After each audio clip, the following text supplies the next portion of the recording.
Hi, welcome back to Anthologie Quilt. I'm Melanie Traylor. We are working on probably our biggest chunk of this quilt today, and it is called Dresden Bohemia. There are 8 Dresdens in this section. Some of them are whole plates, some of them are halves, and then some of them are quarter plates.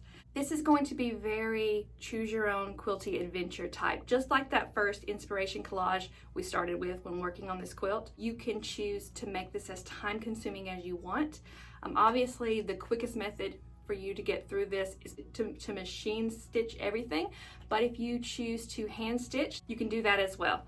There is a tutorial for everything that I'm doing today, even though this video is not a video tutorial, it's just us working together. There is a tutorial for how to cut blades, how to make Dresden plates, several different Dresden face options that you can use. I've got an embroidery tutorial if you choose to go that route. There's just, I think, 5 different face tutorials that you can do. So you'll choose all that for yourself based on your preferences, based on how much time you have to work on this. Just so you know, what I've done is I've used a new to me applique method with embroidery. So I've hand stitched all of my faces on. I had a lot of fun doing it. I spent an entire day just sitting on the sofa watching TV and embroidering these faces on. Let me show you where the Dresdens are in the quilt. So you've got this first Dresden section, the really big one. It's got 5 Dresden plates in it. You've got this single Dresden down here. You can barely see it, but it's over here, you know, beside the attic windows and the geese. And then you've got this Dresden section here, which are the loose Dresdens. We've got a lot to get through today. Let's get started. I've already gone ahead and made my Dresdens this time, just since there was just so much here to do. Let me show you, and these are going to be the small loose Dresdens that go kind of near the floor block, I think. This is that half Dresden for the big Dresden section. This is that corner Dresden for that same big section. Here's that little Dresden that goes in the larger section, and then here is my 2 big Dresdens. So my preference is definitely 2 fabrics per Dresden, but don't let that stop you from going totally scrappy or even all in one color. However you want to do this is going to be perfect for you. Let's just talk quick about choosing fabrics for your Dresdens. Little prints are going to be the best way to go, or tonals or blenders or even solids. The way I tend to like them. Here's a busier one. It's got that pretty floral, but it still works. Also, you'll notice that I'm putting together a busy print with a not so busy print. That's kind of that's always my rule of thumb when doing blocks. Doing all quilt blocks, but even more in Dresdens, is I really liked the look of that, where one of them, you know, contrasts really well with the other. This one was a little bit different though, because both of these were really busy fabrics, but because they're such strong different colors, it makes it okay. A few more tips for putting your colors together is that I would stay away from prints like this. Even though this is a lovely print, this is going to be more suited for the center of a Dresden than the blades, because you're going to end up, you know, with a bare ear and then nothing else in there, so the fabric kind of gets lost. Even though this would actually be really pretty, these are going to just be too big. So these are the kind of prints that I would probably stay away from. This is kind of the same. This is absolutely gorgeous, but I think it would suit the center of the Dresden a little bit more. If I was to cut this into blades, I would end up with a chunk of pink and then just nothing but turquoise, which might look good, but it's kind of risky. So I probably wouldn't cut this fabric up in hopes of getting it right. Here's another print. It's really pretty, but it's just not gonna work if I start chopping it up into small blades. It's just going to get lost. I'm not going to know what I'm looking at. It's better to stick with either small prints or blenders or tonals or something like that, and save these for the Dresden center if you want to use them there. One more thing is I would never put busy prints like this together, because my eye doesn't have anywhere to fall, and so it just kind of ends up looking a little scattered.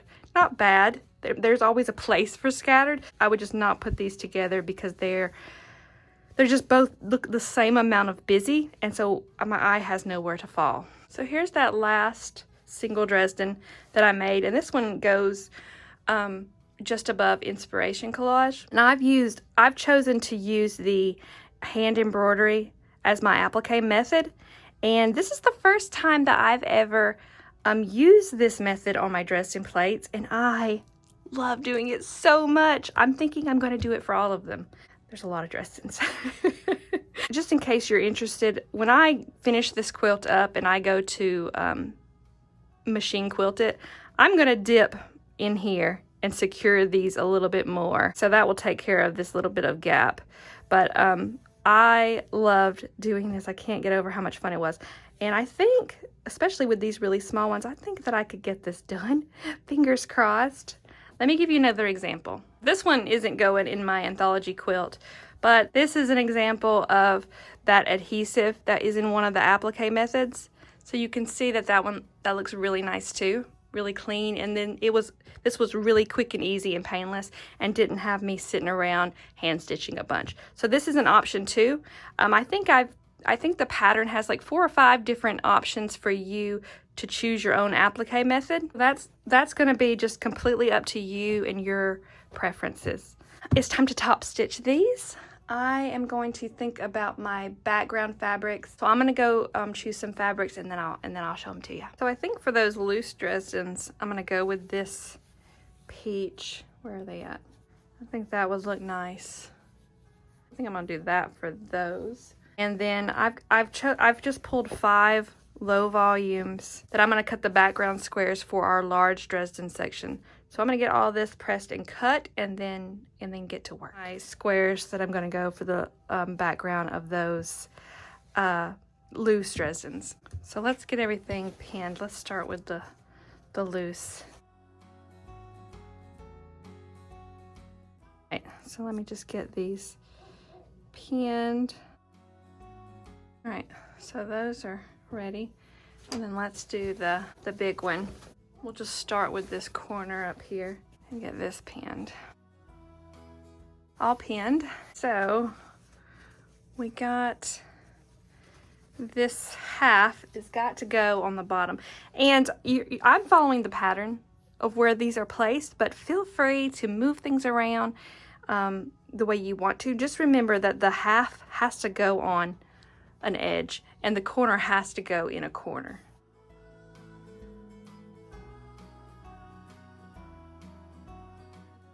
I kind of want to make sure that they're not too smushed together because, you know, just give them a little breathing room. Keeping in mind that all the edges will also be connected to other blocks. Let me start getting these pinned down. So just a reminder that for all the parts of the Dresden, there's a tutorial on the blog for, and there's a link in your pattern. So if you bought the PDF pattern, you just click it and it'll take you right to the tutorial.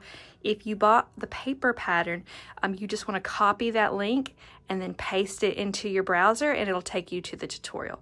So super easy. So right now I've got everything pinned down and I'm gonna go and start top stitching. I'm gonna do this right here to keep sticking myself with the pins, and then start working on it. So I will show you when I've got it all top stitched. I've got all of my Dresdens top stitched, and I'm gonna start looking at fabrics to figure out what I want to put on the center of these. I'm gonna be looking for fussy cuts, I think. Maybe not all of them, at least on these 3. I'd like to have something that looks like the center of a flower. So let me get to looking. This is tough.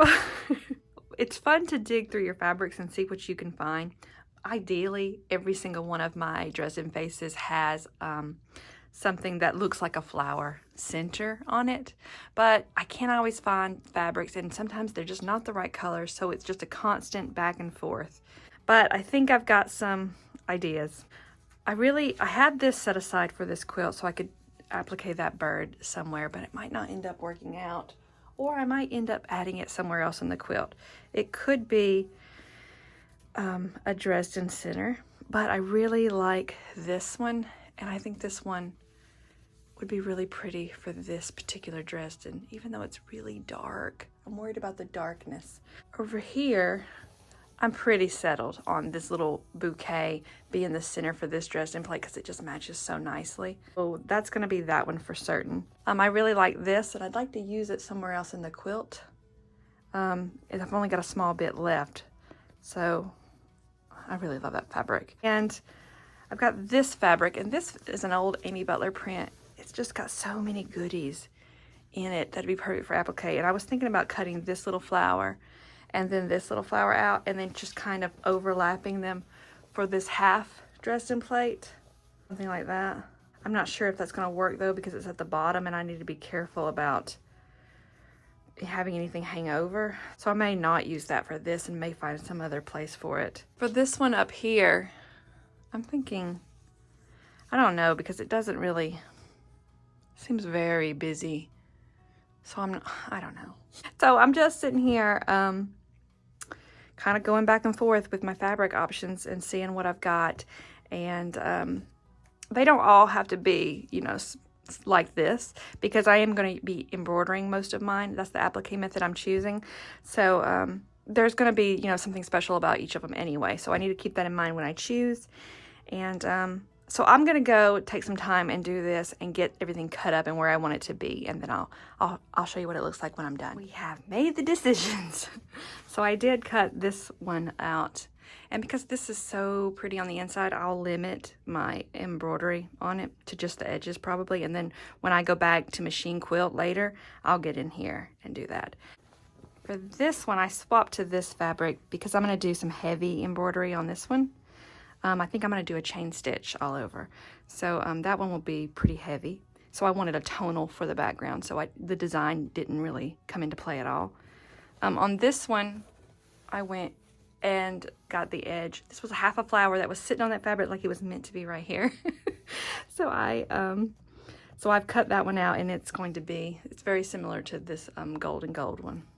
And then for that one that I used the bouquet on, it's going to look like that. I'll probably do just a little bit of embroidery to keep this down and not mess too much with the flowers. Or I'll do some embroidery within the flowers to give them a little something extra. It won't be too heavy on this one. So on this one, I'm thinking I want it to look something like that. So I'll probably embroider right around in here and then where this overlaps just a little bit, and then I'll probably slice these after I'm done. I think that'll look cute. On the two loose ones, I just did a solid, and that way I can do heavy embroidery, and I think this gold thread would look really nice. So I've got everything pinned. I'm going to pick out my threads. So I've got a long sit to get all this done. I've got my hoops. You may be making short work of this and doing machine stitching these faces down, and that's perfectly fine. You may be doing needle turn applique. That's fine. Anything you choose to do will be just perfect. We'll just make it how we want to make it, and it'll be good enough.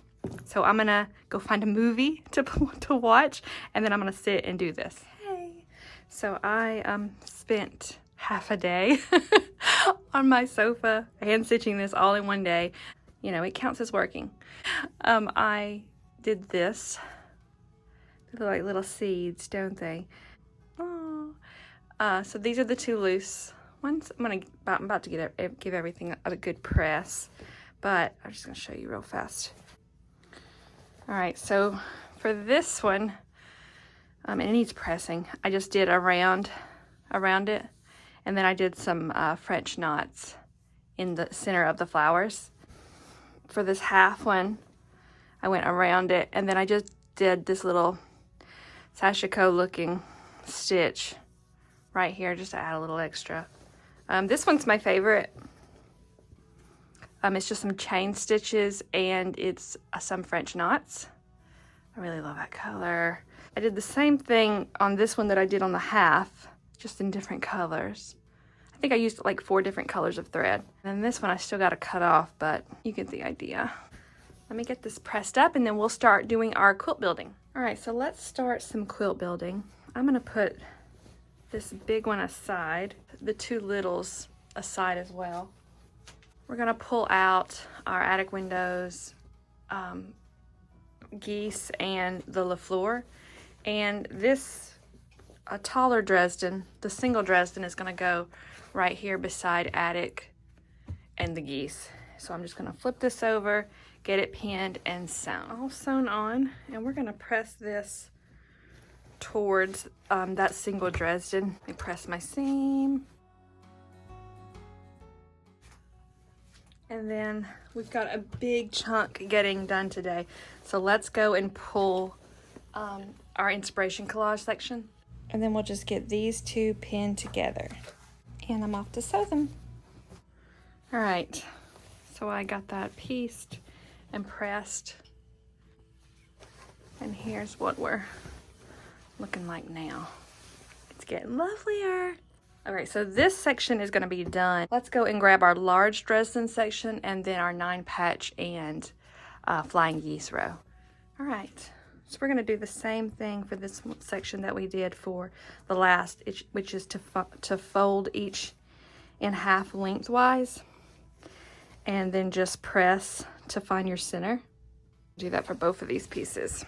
All right, and we will line up our press lines right there. And then, where's that press line? Right there. All right, let me get this pinned up and then we'll go to sewing it. And this time, we're gonna press to the Dresden. Oh, messed up my seam right there.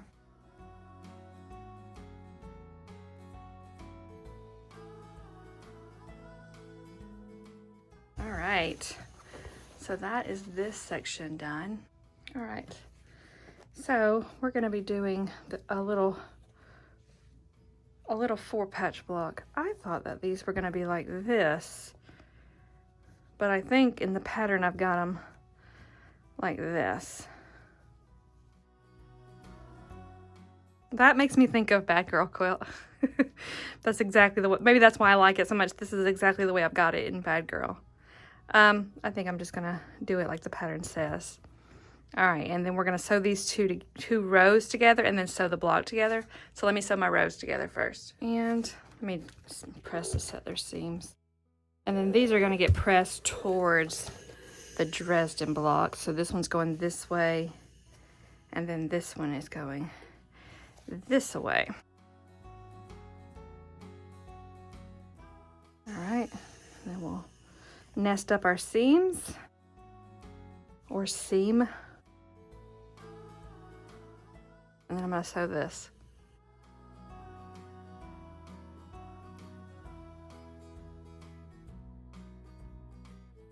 And then that little strip is going to go right here at the bottom.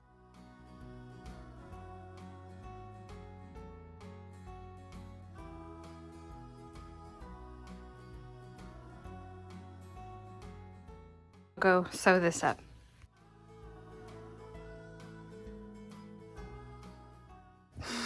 Oh my goodness.